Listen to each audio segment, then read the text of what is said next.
Welcome to It's All Your Fault on True Story FM, the one and only podcast dedicated to helping you identify and deal with the most challenging human interactions, those involving high conflict situations and the people and personalities involved in them. I'm Megan Hunter, and I'm here with my co-host, Bill Eddy. Hi, everybody. We are the co-founders of the High Conflict Institute in Scottsdale, Arizona, where we focus on training, consulting, coaching, classes, and educational programs and methods, all to do with high conflict. Today, and in the next episode, we're going to be talking about psychopathy. What is it? What is the cost to society, to the justice system, to the courts, to the prisons, to all of us, all right?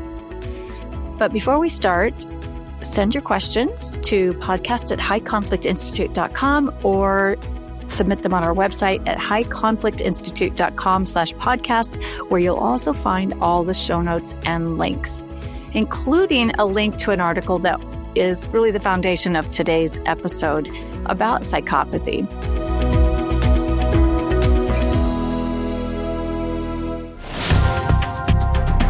We came across this podcast, and I want to say thank you to LL for sending it to us. It's by UC Berkeley psychology professor Keenan Joyner. Joyner runs the clinical research on externalizing and addiction mechanisms laboratory. Hate to have to say that fast very many times. Where he and his team study risk for addiction and why problematic drug use co-occurs with mental disorders. One of the disorders they study is psychopathy. So a study published in the journal Psychological Assessment in June 2024 estimated that each year the cost of psychopathy to the U.S. criminal justice system is around $460 billion. Billion with a B. A lot of money. So it got me thinking about psychopathy and what we really know about a term that's bandied about so loosely, whether on social media or just in everyday conversation. You know, he's such a psychopath, or she's a psychopath, or, sociopath. But do we really know much about what these are, in general society? And if we're spending $460 billion a year in the U.S., and expand that into other countries, and then it's a huge number, on prosecution and housing folks like this, there must be a heck of a lot of them out there, right? So today we'll talk about, and in next week's episode, about psychopathy and high conflict personalities, and is there, a relationship there? So I'm sure you, Bill, will have plenty to say about that. Just yesterday, I was giving a training in a school district in California, and several questions were asked by the audience members about antisocial personality disorder. First of all, there's such a misnomer by the name antisocial, because they just think it's it sounds like the person that's standing in the back of the room at a party. That's not what it is at all. And then there were some follow-up questions, even though I didn't bring up antisocial personality disorder in the training, someone else did. And then it went into, what is sociopathy? What is psychopathy? It's a fascinating area for people to think about and talk about, because, it's this concept that we think about. There are people who walk amongst us, who we're married to, who are in our families, in our workplace, in our, sports groups and places of worship everywhere, right? Who have this incredibly challenging, and some would say dark, side of their personality. And I kind of like to joke that, Netflix limited series wouldn't exist without psychopathy. But here's an issue that's come up since reading the article. My explanation for antisocial personality disorder, sociopathy, and psychopathy, in my mind, I've kind of got it categorized as this cascading thing where they're kind of on the same continuum, but one is, or maybe not even a continuum, but under the same umbrella, but one's kind of worse than the other. Is that factual? I guess we'll find that out in our conversation today, and kind of what we found in the article. So, Bill, let's start with talking about antisocial personality disorder. In the DSM, the Diagnostic and Statistical Manual, psychopathy is a subset of antisocial personality disorder. a person with psychopathy would be diagnosed with antisocial personality disorder with psychopathic features. So let's start with ASPD. What is the criteria for just that diagnosis? Not even thinking about psychopathy yet. The way that the Diagnostic Manual of Mental Disorders works with personality disorders is first there's two threshold questions. Does the person have internal distress and or social impairment? Given what we'll get into with psychopathy, people with psychopaths, is they often don't have distress, but their social impairment is very, very big. They're a significant part of the criminal population. And a lot of the studies, most of the studies that I'm aware of on psychopathy, they do with prisoners and find out, what features they have. And they're certainly a larger percent of the prison population than the general percent of the population. But antisocial personality disorder has 7 criteria, possibly, and they only need to have 3 of these 7 in order to meet the diagnosis if they also have social impairment and or internal distress. So figure they have social impairment. I'll quickly mention what these are. And people, keep in mind, we're not teaching you to diagnose personality disorders, but we believe giving background information is helpful to people, especially in everyday conflicts. So some key factors here is a pattern of disregard for and violation of the rights of others occurring since age 15. So one of the criteria for this is that they had some kind of antisocial behavior or what's called conduct disorder, petty theft, torturing and killing small animals and pets, starting fires, that kind of thing by age 15. And so for someone, a mental health professional like myself, I need to know about what was happening by age 15. And I actually, when I was a therapist, I had some young boys who were right around 15, and they had this history, and everybody knew it. They were getting treatment, and they were actually mostly in foster homes. Were they in the juvenile probation or juvenile justice system? Yep. So they're already involved with the law. But anyway, so there's that. So it kind of goes back. But a few key things, I'm not going to go through everything, that they tend to disregard the law, social rules and laws. So violating the law is kind of matter of fact. It's not their goal in life, but if they can get their goals, they'll violate the law. That's fine. It's on the way to getting what they want that they don't stop themselves. Deceitfulness. And to me, this is the biggest one to know for the average person, because if you say, I don't know what it is with my boyfriend, but he lies a lot. Or I don't know what it is with my girlfriend, but she just totally makes up stories that have no basis in reality. Well, you may be looking at someone with antisocial personality disorder, because of all 10 personality disorders, this is the one that's really noticeable by a lot of lying. But I have a question about that, Bill, because, I've come across some of this, and that lying, even when they know they can get caught, the lying just rolls so easily out of them. But then I go back, okay, there was nothing before age 15, no fire setting, no animal mistreatment. So then is this an absolute? They cannot have even traits of antisocial personality? Are they more along borderline traits? It's kind of interesting and confusing. Yeah. Well, basically, this age 15 factor is, well, let me just tell you that there's 4 categories of factors, and that's one of them. And the person has to have 3 out of 4. So it's possible that they don't have that.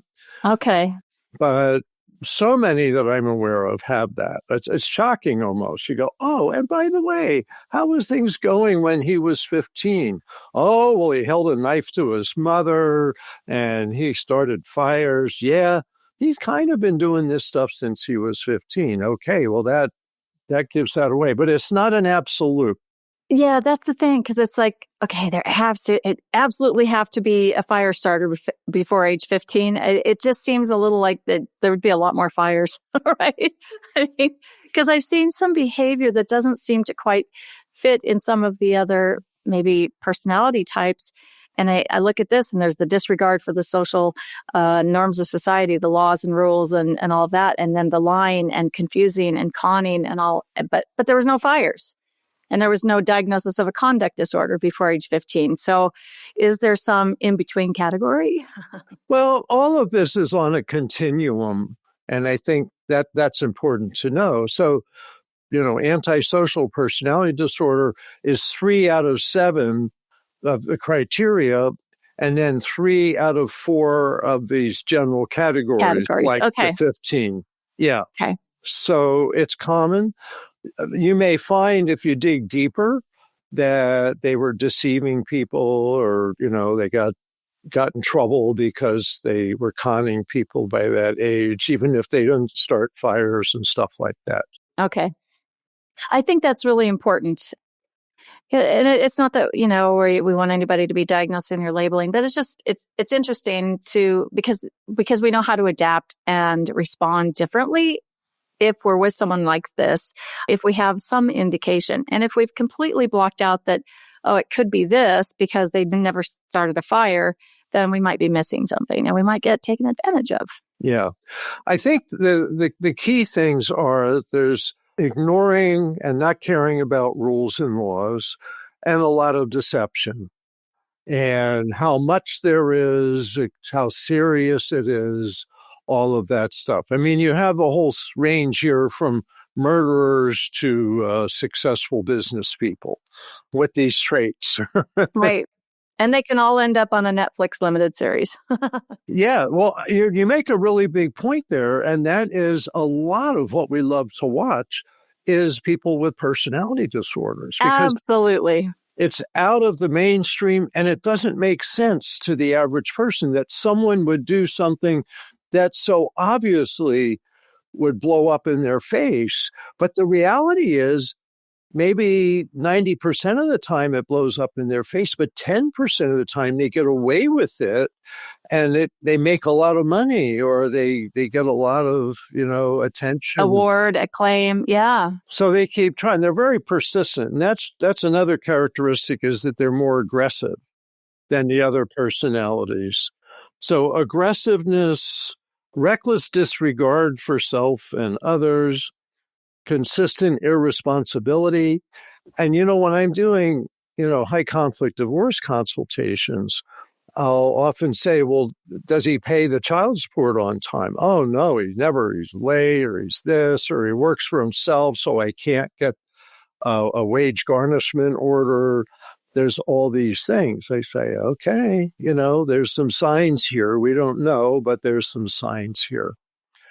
One thing I wanted to say about age, though, and why I think it's important that people understand this personality, is by age 10, some research says 50% of people who will go on to have antisocial personality disorder already engaged in antisocial behavior. So this is 10 years old. Age 10, okay. And by 12 years old, around 90% are already showing antisocial behaviors. And why I think that's important is when they're adolescents, you have a chance to change them, to get them some therapy, to get them to stop antisocial behavior and become more social beings and possibly successful as adults. Once you're looking at someone who's 20 years old, it's very unlikely they're going to change as an adult. So that's why we have to think about this adolescent, really back to 10 years old. So someone says, well, my husband, lies and steals a lot. And my daughter is starting to lie like him, and she's 11. Should I be concerned? And I'd say, yeah, you want to get her evaluated, because if she's picking up some of these traits, either has some genetic tendencies or is learning from him, now's the time to get her back on track. And it can happen.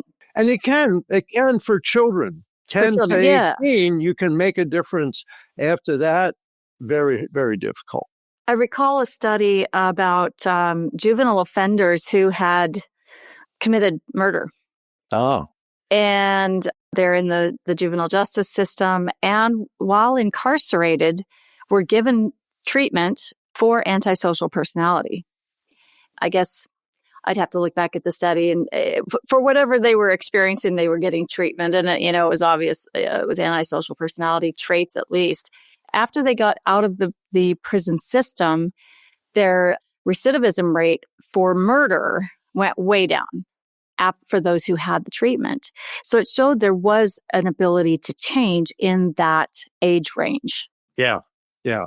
And I've read of a young adult program, a prison somewhere that's designed for, like 18 to 22-year-old people with psychopathy, sociopathy, antisocial personalities, that was very structured, like a star chart system. If you're good, then you get a star. If you're very good, you get 2 stars. And if you mess up, you lose some stars. And very strict, careful program with empathy and support for them, that young adult range was able to make a difference. Now, I can't tell you where that study came from and where that prison was, but the point is, before, the adolescent brain isn't fully developed till 25.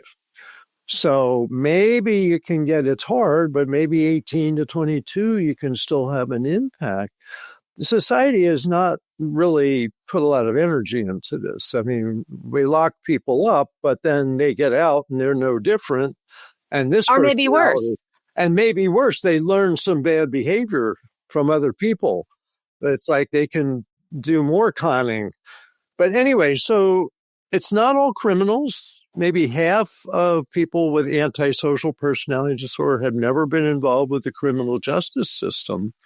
But a lot of them, interestingly, go into business, especially working for themselves, where they can con people, they can fiddle with their taxes, they can sell bogus things. Fraud, yeah. You name it, there's like a scheme. There's just always going to be a scheme, right? Yeah. And I mean, a lot of researchers, mental health professionals said one of the people with the Enron scandal, they thought had antisocial personality, and he ended up in prison for a while. Prior to that, he never was, violent or anything, but he had a criminal mind and got pretty far with it. Enron was a really big business for 8 or 10 years before it all collapsed because it was based on a lie. Yeah. Yeah. And I want to pause here for just a moment before we keep moving on and talk about 2 books that you've written. One is called The 5 Types of People Who Can Ruin Your Life, and the other is called It's All Your Fault, 12 Tips for Managing Those Who Blame Others for Everything. So in both of those books, you write about antisocial personality disorder, yes? Yes. Yep. So we'll put those links in the show notes so you can get those, and they're available anywhere books are sold, both in print or digital. Now, let's move kind of to psychopathy and sociopathy, Bill. What I understand is they're under this umbrella of antisocial personality disorder. So if you're going to get a psychopathy diagnosis, you first have to have the antisocial personality disorder diagnosis, right? So is it kind of a continuum? Antisocial leads to sociopathy, leads to psychopathy? In my mind, it's like sociopathy are those people we're running into in everyday life, and they're doing the things you're talking about, like maybe being fraudulent and scheming and that kind of thing. And then psychopathy is things that, almost no one else on the planet would ever do. It just seems like that one extra big bad step. So is that anywhere close to reality? I think somewhat. Numbers, repeatedly people talk about antisocial personalities, about 4% of the adult population. It's about 1 in 25 people. So if 25 people or more, maybe one of them. But that psychopathy is present in about 1% of adults. So they're about a quarter of the antisocial population, kind of like antisocial on steroids. And so psychopathy, there's three particular characteristics like that article that you're mentioning talked about. One is a lack of inhibitions, that they don't stop themselves, that they'll go farther. They'll violate a whole lot of stuff that other people go, whoa, I better not go there. Well, they'll go there. So they're like overly impulsive. And a lot of the other disorders can also have a degree of impulsivity in them as well. So what differentiates this type of disinhibition and impulsivity? Well, a lot of serious risk-taking. So they may, attempt like a major bank robbery or a diamond heist. And of course, talk about movies. There's great movies about diamond heists and all this stuff. Big risk-taking. They'll do risks where they risk their lives in order to get something they really want. So if you think of it, that the disinhibition is risk-taking, these are your highest risk takers. So let's put that, and I know we'll talk about the two others, which are callousness and boldness, but let's think about disinhibition when it comes to relationships, let's say in your family or even in a divorce, like in the parenting orders. If you have someone who's a serious risk taker, are they going to take risks with your children? Possibly. They may involve them in a scheme. They may drive without seatbelts. They may drive drunk with the children in the back seat or the front seat. And interesting, antisocials have a lot of driving issues, like drunk driving, unpaid parking tickets, speeding. But cases I've had, this is interesting. I'll give a quick example. I represented a mom, and the dad was in treatment 10 years earlier for alcoholism. In the middle of their custody dispute, they're meeting together with a family court counselor mediator, and she says, "Are you still drinking?"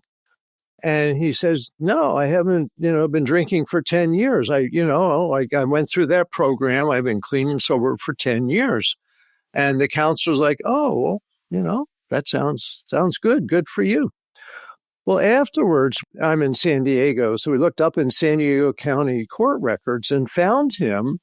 He had been arrested for drunk driving like a week before, and he had a hearing coming up in a couple weeks for drunk driving. No surprise there. And so when you talk about risk, he took a risk that was really easy to find out, but that's what they'll do, and sometimes they get away with it. It just doesn't connect. The dots don't connect for them. 90% of other people, the dots would connect. If I do this thing, it will make me look bad in court. If I do this thing, I will get arrested, possibly, right? The risk, it just doesn't connect. Worse than that, I think that there's an excitement with the risk. Oh. So it isn't just it doesn't connect. It's like, I live for this risk taking. Yeah. Probably a good example, there's a movie, I can't think of the name of it, but the guy was a con artist. He said he was a doctor. He said he was an airline pilot, all of this. But it's about a risk-taking guy who conned everybody, including doctors and airlines, and it's based on a true story. He took those risks, and I would say probably had these traits because you're going to get found out. And he actually went to prison for that. But I think they gave him some kind of break on the length of his sentence if he would teach everybody else what people like him do and what they think. And so he now helps with security. He's with the good guys now. Oh, yes. Yes. I know the movie you're talking about, but I can't remember the name either. Interesting. Leo DiCaprio. Oh, there you go. That's it. Leo. Yeah, look him up. Look for one about a con artist. He was great. I'll look it up and put the link in the show notes. Yeah. Information about it. Okay, so impulsivity, disinhibition, right? Serious risk taking. And then the next one is callousness, described as a kind of meanness and a lack of empathy. So I think this is where it can be confusing is, I guess the question is for you, can there be empathy from from someone who is a psychopath. Because what is the definition of empathy? Seeing something from someone else's point of view, right? And maybe adapting your behavior because of that. So could a psychopath do that? Or are they so callous that they won't and can't? Yeah, well, let me say a little bit about empathy, because this is a tricky thing. So empathy is being able to see things from someone else's point of view. And we usually think of it as therefore caring about them. Someone's sad, we have empathy for them. We may even feel sad for them. Someone's happy, we feel happy for them. The sneaky thing here with antisocials in general, because they lack remorse, is that they can see things from your point of view and they use that against you. Aha. They find your weak spots and manipulate that. So in a sense, it's like an instrumental empathy. It's like I'm using my ability to see the world from your point of view to hurt you or control you or steal from you. So it's an odd aspect of empathy, and it's not the normal empathy. They don't have the normal empathy. Yeah. So let me see if I got this right, if this would be a good example. Someone does something very risky that upsets someone else that they're close to. And so then they say, oh, okay, well, I won't do that anymore. At first argue a little bit and then say, okay, I won't do that anymore.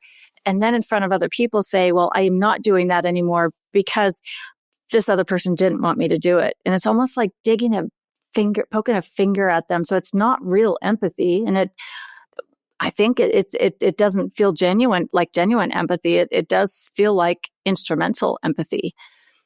Would that be close? I think that would be accurate. Interesting. Interesting is people like this, when they get caught by the police, they're very sorry. Oh my goodness, I'm so sorry. And I didn't charming, mean to. right? And charming. Yeah. I've seen people interviewed on TV like this, and they said, oh, I felt so bad for the families that I harmed. Well, you still went ahead and harmed them, and you harmed more than one family. And they have a state, they know the words to sound like remorse, but that's one of the 7 characteristics is lack of remorse. And so that's part of the con, is they can make you think they have remorse and reel you back in. So this tends to be a more male disorder. And often maybe they're involved with a woman and they reel her back in by begging and pleading and saying, I'm so sorry, I have such remorse for what I've done. Well, if this is who they are, they're not having remorse, they're running a con. They know the words, right? They know the words, so but not the feeling. Not the feeling. So it's not like they're just being bad people. It's just they don't even know what remorse is. They just know that it's a word and it's how they're supposed to be. So it probably feels like a truth to them that this is what remorse feels like. Yeah. Remorse means I get someone back or can reverse my wrongs. I don't know. Well, that's very much what this personality is about, is I want what I want and I'll do anything to get it. And so in many ways, they're like 3-year-olds. 3-year-olds, they want what they want and they'll knock over their sister. They'll knock the milk off the table in order to get that toy they want on the other side of the room.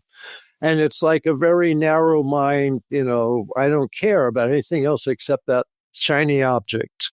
Yeah, interesting. So the third one, after disinhibition, callousness is boldness. And that's something really, kind of highlighted in this article, is this lack of fear. So let's talk about that. And I think it goes with the risk-taking of the disinhibition. It's like rather than having brakes, they have an accelerator. And so they'll go for it. Now, here's a point where I want to put in a plug for not evil people. This seems to be a personality that's actually been functional in history. There may be times, especially like in a war zone or something, and you have someone who's willing to be a spy on the other side and tell you their military plans so you can protect yourselves. And they're good at being a spy because they can con everybody. They're very bold. They're confident. They don't have the inhibitions that would hold 90% of people back, 95%, or 99%, that these are your super risk takers. And, when there's some really big cases in U.S. history where moles, like Russian mole, got into the FBI and the CIA, this has to be those folks, because talk about risk taking. I mean, you get killed being a spy.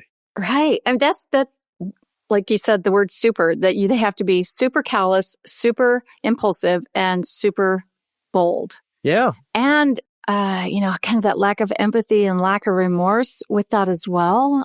I mean, that's just such a crazy, twisted. But if they're on your side in wartime and they'll do something that will protect you, there's a place for people like this. But the thing is, it's usually a narrow place, and you can't necessarily trust them after their task is done.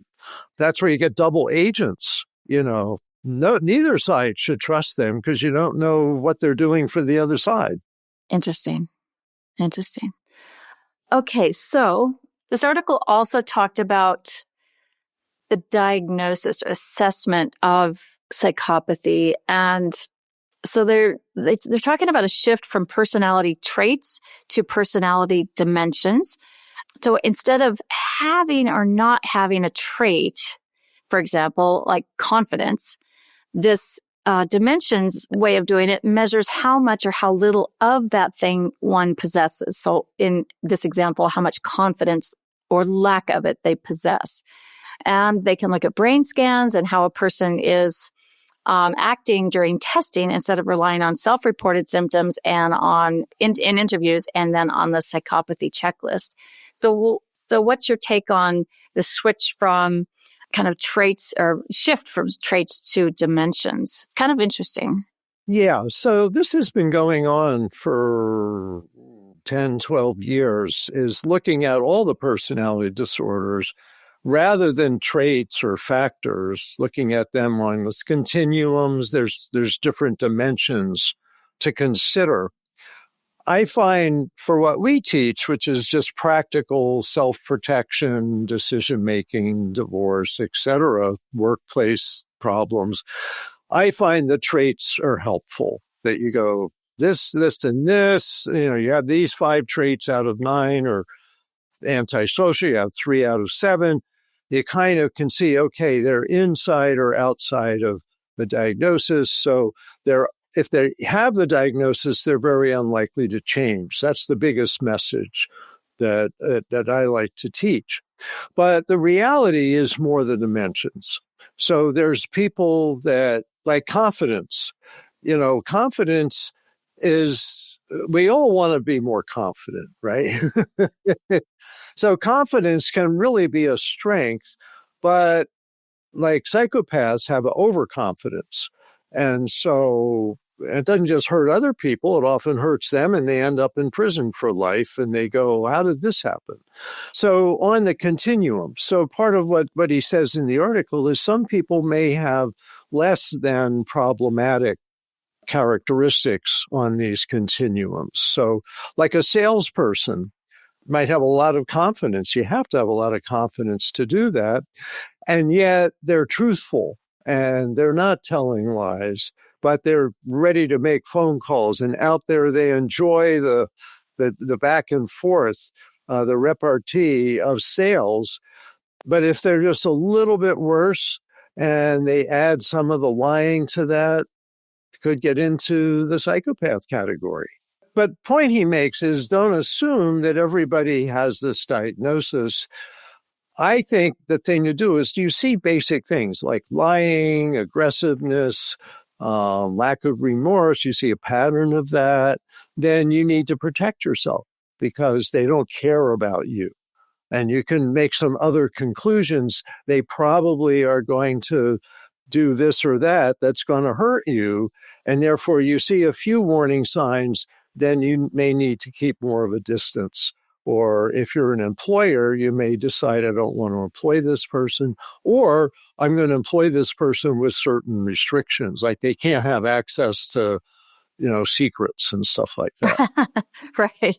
Don't give them the keys to the vault. Right.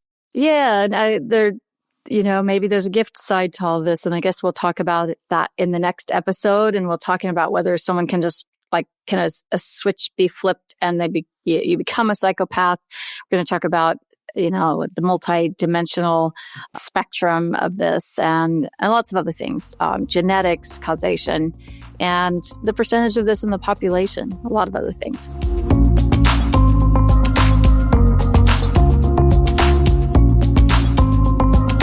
Thank you for listening today. We'll put the link to this podcast and the transcript to it in for the Psychopathy article in the show notes. And we'll pick this up again next week, continuing to talk about psychopathy.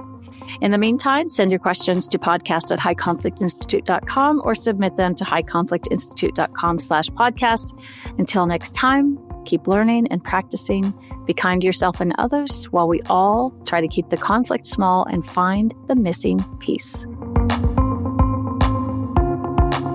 It's All Your Fault is a production of True Story FM. Engineering by Andy Nelson.